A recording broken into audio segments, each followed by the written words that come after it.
This is who we are. This is where we belong. This is home. And this is how we're treated.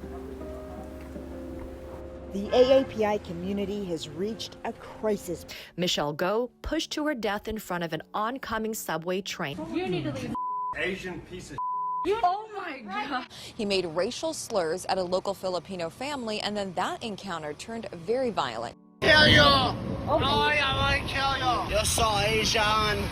Yeah, and you bumped our car. What the is wrong with you? Racist attacks against Asian Americans. As two Asian women attacked in New York City with a hammer. It was a 71-year-old Asian grandmother violently shoved to the ground.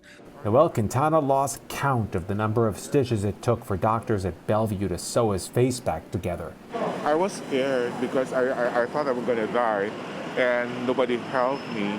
After a stranger on the subway carved a deep cheek-to-cheek gash. A 91-year-old man pushed in Oakland's Chinatown, one of 3 attacks that day. 3 Asian women reported being harassed over the past week alone. 84-year-old Thai American Visha Ratanapakdi knocked over while out for a walk. He died a few days later from his injuries. Asian American leaders say these attacks are a trend, not isolated incidents. What we are seeing is just the tip of the iceberg of what is actually happening in the communities. Not all have been deemed hate crimes, but with major cities like New York and San Francisco reporting a steep rise in anti-Asian hate crimes, Asian Americans are living in fear. Even parents are wondering if they should keep their children out of schools. After 8 people were murdered in the Atlanta metro area, 6 of them women of Asian descent. They were mothers. They were workers. They left grieving children behind. Hyunjung Grant was a 51-year-old single mother and leaves behind 2 sons. Older son Randy Park wrote, "She was one of my best friends and the strongest influence on who we are today. Losing her has put a new lens on the amount of hate that exists in our world." She's a hard worker. I just don't know why this happened to her. So far, I still couldn't accept it. It became part of my life, you know. Even if I hear these kind of news, it's like, oh, it happened again. My name is Tessa Chan. I'm a 3rd-generation Chinese American, and this is my project I've been working on. A year ago, I only wanted to make this documentary to share some Asian history, since history taught in American classrooms is often wrongfully Eurocentricized. But now, with elderly people being attacked and citizens scared for their safety across the country, I felt I needed to change the aim of my project to one that holds even greater importance, especially as the news and general public moves on to forget the horrors of Asian hate during the pandemic, while one group cannot forget and are forced to endure this reality where people are scared to walk outside in broad daylight merely because of the way they look. I'd like to explore Asian American history and how it was shaped who we are today. By doing so, I hope you can empathize with those who were treated differently over the course of centuries. First off, I'd like to note that Asian Americans are not a monolith. Mainstream American media often simplifies the entirety of Asia down to China, Japan, and Korea, when in actuality, there are 45 to 50 countries in Asia, depending on who you ask, each with their own beautiful cultures and multitude of ethnic groups. Similarly, the experiences of the people I've interviewed aren't universally shared by every Asian American. However, there is something we've seen globally throughout history that is perpetrated by all groups of people: scapegoating. From the demonization of women in the Salem witch trials to the persecution of Jewish people in World War II, whenever it suits our purposes, we humans often target groups of each other. For more recent examples, innocent minorities such as African Americans, Arab Americans, and Muslim Americans have all served as scapegoats. And now, with the pandemic, it's much easier to vilify and attack a perceived ethnicity rather than a microscopic virus floating through the air. Scapegoating is often used as a political tactic. It allows leaders to misdirect attention. Donald Trump utilized racial rhetoric to blame Chinese people to distract from his administration's management of COVID-19. I would like to begin by announcing some important developments in our war against the Chinese virus. You should ask China. Kung flu? China virus, the China plague. I can name Kung flu. I can name 19 different versions of names. A study conducted at UCSF in 2020 with 1.2 million hashtags collected from Twitter's application programming interface reveals that 1/5 of the 500,000 hashtags used with hashtag COVID-19 showed anti-Asian sentiment, while half of the 780,000 hashtags used with hashtag Chinese virus showed anti-Asian sentiment. Every disease has ever came from China, homie. Everything comes from China. It's f***ing disgusting. What are you doing in this country? We don't want you here. Scapegoating is just the beginning, though. It allows us to psychologically separate people into different groups, thus creating an us versus them mentality. Differing facial features also allow this perceived divide to grow even stronger. So, in the past few years, comments such as these have grown increasingly common. I've never had anybody tell me go back to your own country, or I was born here, so I don't know where I should go back to, you know what I mean? Go back to China. Go back. Thank you. Go back to China. Can you please stay back because you don't have a mask? Teresa and her daughter, by the way, are both Asian, but not Chinese. Because when you're being attacked like that, it feels so lonely. And it feels like if people don't do anything, that they're agreeing with it. There's empathy amongst these women because they know what it's like to feel dehumanized. A woman came towards me saying, "You Asian bitch, I'll kill you, I'll chop your head off." And she kept saying it as she started approaching me. I was walking in Brooklyn, and suddenly, as I was walking past these two men, one of them punched me. They started screaming at me made-up Asian words. Every time I go somewhere, I feel like I'm endangered for my life. 27-year-old Denny Kim was on his way to dinner when two men approached him on a Los Angeles sidewalk. They started calling me Chinese virus. They started calling me they started calling me they started telling me to go back to China even though I'm not even Chinese. I'm Korean American.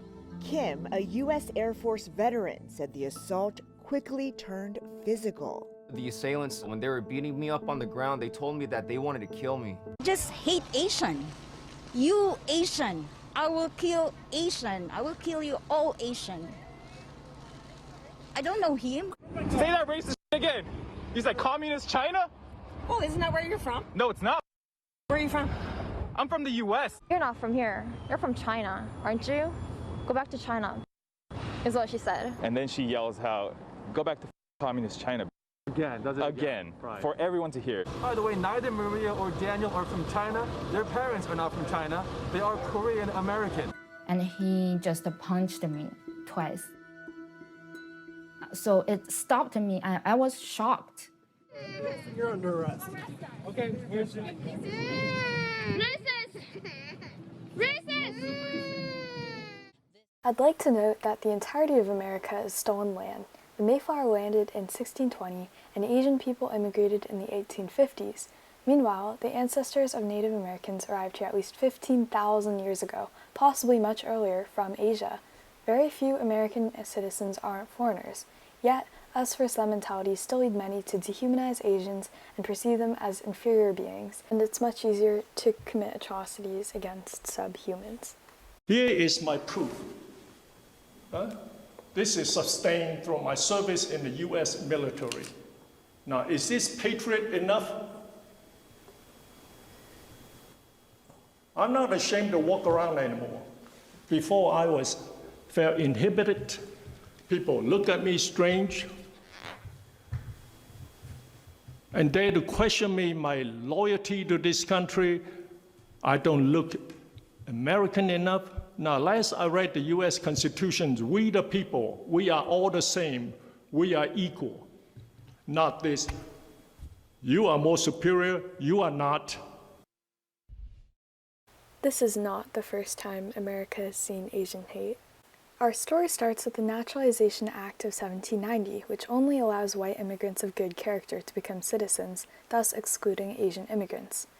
Then, during the gold rush in 1849, Chinese people began immigrating here to mine for gold in various western states, including California and North and South Dakota. They came to escape poverty and the Taiping Rebellion in China. In 1852, 20,000 Chinese people immigrated to California, thus accounting for 30% of all immigrants. With the increased number of Chinese immigrants, anti-immigration feeling began to spread, so in 1850, the California legislature passed a foreign miners license law, which charged all non-U.S. citizens $20 per month, worth about $760 today. Although later repealed, this law forced many Chinese miners to leave and create America's first Chinatown in San Francisco. Chinatown wasn't what it is today. Thousands of immigrants who came here seeking financial gain were packed into unsanitary tenement homes. There were numerous criminal gangs that terrorized the Chinese community. In the alleyways of Chinatown, there were gambling parlors, brothels, and opium dens, which fueled associations of filth and uncleanliness to Chinese people. This political cartoon from 1882 showcases the racial association of disease with Chinese people. Sound familiar? After slavery was outlawed in the U.S., Chinese immigrants were considered disposable, replaceable labor. They took over work in the cotton fields, the Californian agricultural industry, the building of infrastructure, and the Transcontinental Railroad built from 1863 to 1869. But in the 1870s, the U.S. economy was in a depression after the American Civil War. White laborers were now competing with Chinese immigrants who would work for lower wages.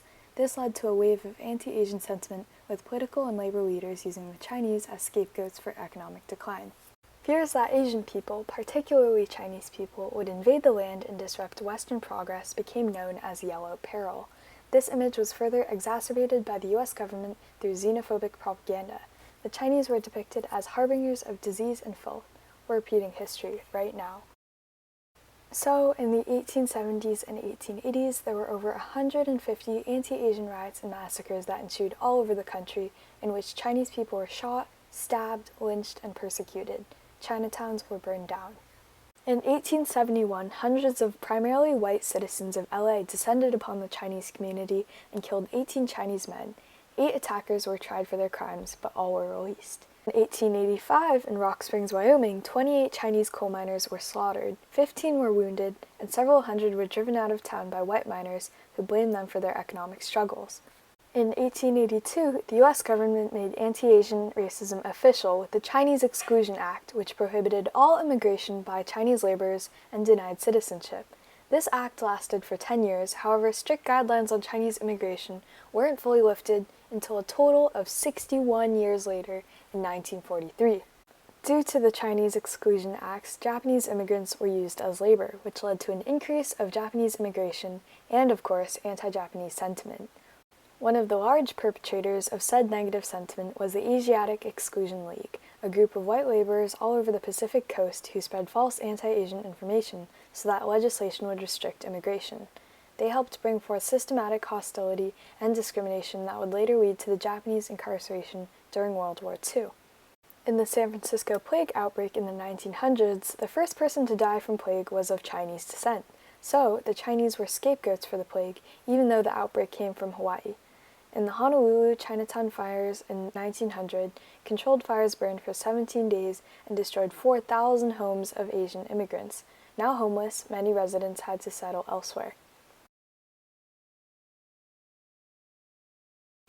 San Francisco was a major immigration point in the U.S. Immigrants were detained on Angel Island, which was open from 1910 to 1940, and were treated like prisoners.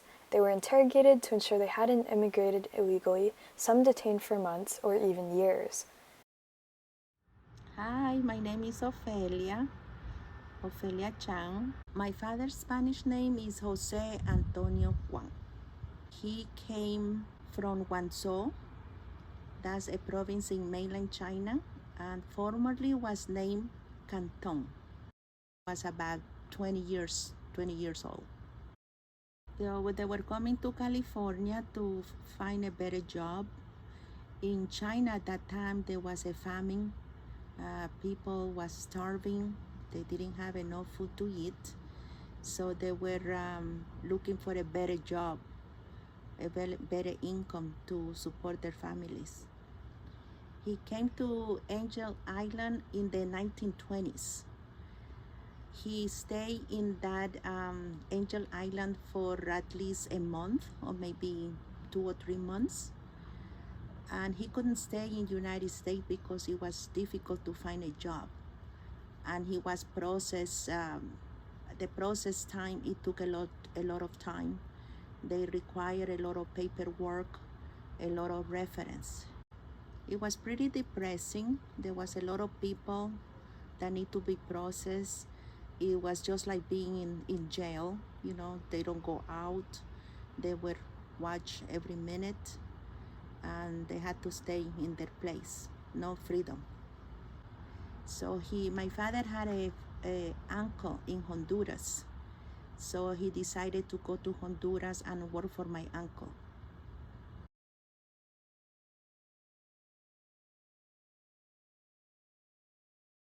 Ellis Island was Angel Island's East Coast counterpart in New York Harbor. The majority of the immigrants processed there were from Europe and were only detained for a few hours. Now let's talk about owning property. On May 3, 1913, California enacted the Alien Land Law, barring Asian immigrants from owning land.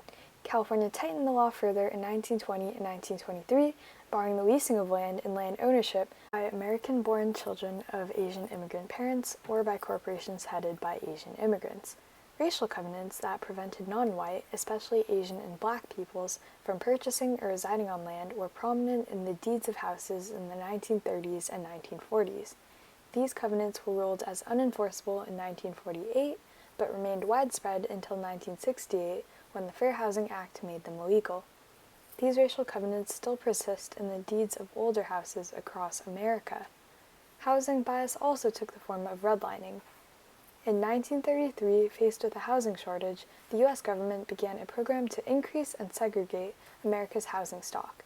The government aimed to provide housing for white, middle-class families and push Asian Americans, African Americans, and other people of color into urban housing projects in a process called redlining. And now, back to immigration. The Emergency Quota Act in 1921 was formulated mainly in response to European immigrants. However, it changed American immigration law with the National Origins Formula, which instilled numerical limits on immigration and the use of the quota system. Later, the federal government prevented immigration from Asia with the Immigration Act of 1924. Asian people born in a geographically defined Asiatic barred zone were denied citizenship, naturalization, prevented from marrying Caucasians, and couldn't own land. The Tydings-McDuffie Act of 1935 set an annual quota of 50 Filipino immigrants. This practically cut off Filipino imports and immigration. Only in 1965, with the passage of the Immigration and Nationality Act, did Asian people immigrate to the U.S. once again.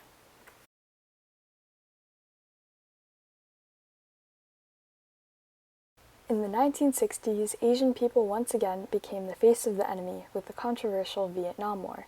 U.S. troops were taught Gukism, a military strategy that aimed to dehumanize Vietnamese enemies so that killing them would be easier. This is where the identity of Asian American was formed, since Asians of all ethnicities became victims of Vietnamese hatred. This hatred, combined with the anti-Vietnam movement, spurred the Asian American movement with organizations like the Asian American Political Alliance and Asian Americans for Action. Japanese internment during World War II. So Executive Order 9066, issued on February 19, 1942 by FDR, authorized the evacuation of all persons deemed a threat to national security from the West Coast to relocation centers further inland. Japanese American citizens, many of whom had lived in America for generations, were viewed as potential threats or spies for Japan. So, 120,000 Japanese American citizens, their spouses, and children of mixed heritage, and other Asian people mistaken as Japanese, were unconstitutionally forced to give up their homes and be put in internment camps for years. These camps provided terrible living conditions. 1,862 people died, mainly from health complications worsened by malnutrition and uninsulated barracks. The last camp closed in 1946, 4 years later. As then Supreme Court Justice Murphy put it, detention and relocation centers of persons of Japanese ancestry, regardless of loyalty, is not only unauthorized by Congress or the executive, but is another example of the unconstitutional resort to racism, inherent in the entire evacuation program. Racial discrimination of this nature bears no reasonable relation to military necessity and is utterly foreign to the ideals and traditions of the American people. Italian and German Americans were detained as well, but there were such large populations of both groups in the U.S. that it made large-scale internment impossible. So, the government settled for the easier minority target who couldn't integrate as easily due to their looks.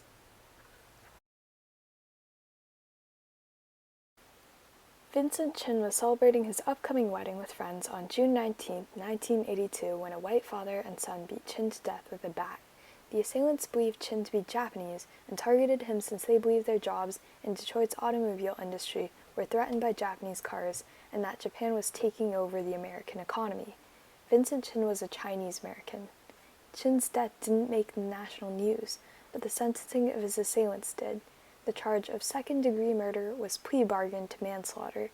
The assailants were sentenced to $3,000 fine each, 3 years probation, and no time in prison. The Asian American communities had large activist movements when in the past they usually kept their heads down. He never got justice, and now people are forgetting or have never heard his name. Well, I didn't know him personally, but at the time it happened, of course, we were all very upset, and especially when they went to trial. I think horrific that they were found not guilty and that they walked free. I know we were talking about the stepfather living in somewhere in Nevada or Las Vegas. We said, okay, we should all go to his house and rally at his house. It's like, you really feel disgusted and totally insecure and insignificant when you say something that can happen to this person and you know, it's outright murder and he walks scot-free, and it makes all of us vulnerable just being a non-white. Oh, it's kind of like a pit in your stomach. It's like someone hit you in the chest. And you feel like it could happen to me. It could happen to any of my children. It's just a terrible, angry feeling, and your body goes numb. It's like, And how do you fight that?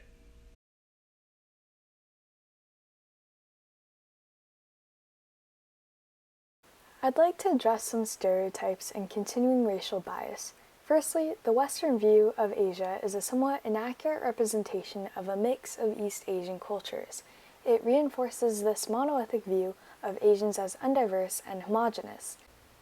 The term Asian American was actually coined for cross-racial and ethnic solidarity so that all Asian people would unite to call for change. Then there's the model minority myth, this harmful belief that Asian immigrants are benevolent, honest, and hard workers who built their way up. It's a fallacy that pits minorities against each other, creates an unrealistic standard, and devalues the work that people put in. Hi, I'm Larissa Ding. I'm Korean, Chinese, and American. Some people struggle in certain areas, in academic, and I feel like as an Asian you would feel pressured to do well in school, and you're compared to other Asians and stuff. So yeah, it can be very stressful, a lot of peer pressure and stuff. I feel like if I don't get a good grade on something, I'm such a disappointment and stuff. So yeah. And conversely, when you do get a good grade, people are like, oh, it's because you're Asian? Yeah. There's the tiger mom stereotype that simplifies a parent down into this unfeeling, success-motivated, two-dimensional trope. It draws from the complex cultural practice of filial piety and reduces it down into an inaccurate maternal caricature. Asian women have historically been hypersexualized. You have the lotus blossom or the China doll trope and the dragon lady trope, both made in Hollywood in response to white men's sexual fantasies. These stereotypes stem from the historical view of Asian women as immoral and dangerous objects of desire who disrupt American society. It's the stereotypes around Asian women that make us more likely to be hunted, right? We're supposed to be submissive, we're obedient, and there's like hypersexualization around us as well. For Asian men, a pervading stereotype is the Fu Manchu stereotype, where Asian men will interfere with the Western way of life due to an undying allegiance to a home country. Fu Manchu is a fictional Chinese character who villainously will do anything for his motherland and terrorizes America, clearly echoing the idea of yellow peril. There is also this emasculated stereotype about Asian men being less desirable. This may originate from white supremacist beliefs and how early Chinese laborers seemed to defy Western gender roles, since they would work in laundries or cook food, work traditionally delegated to women. Additionally, there's this perpetual foreignness Asians face, where Caucasians think you're fresh off the boat. It's notable that although Polish, Irish, and other European immigrants were discriminated against upon their arrival as well, they are seen as fully integrated into American society and not foreign in the slightest. These stereotypes still persist today. Hypersexualizing and infantilizing Asian people continues, and in recent years the West has exotified a very specific mesh of East Asian culture. All of this history we've just breezed through isn't the whole story. There is so much more Asian American history that's been forgotten, and unless we as a society place more importance on educating ourselves, spreading awareness, and standing up against senseless hatred, the current atrocities will only be forgotten as well. We've lost so much during this pandemic, but there's a lot to be gained. The recent waves of xenophobia have once again exposed our country's continual practice of blaming minorities. It's prompted millions of Americans across the country to take actions so that we can see some change. Stop Asian hate! Love Asian people! No hate, no fear! Asian people are welcome! The most important thing that I want you to come away from this with is knowing that we're all human. We may be of different ethnicities, but we're all a part of the human race. We all have hopes, dreams, ambitions, thoughts, and emotions. We are all engaged in the pursuit of happiness.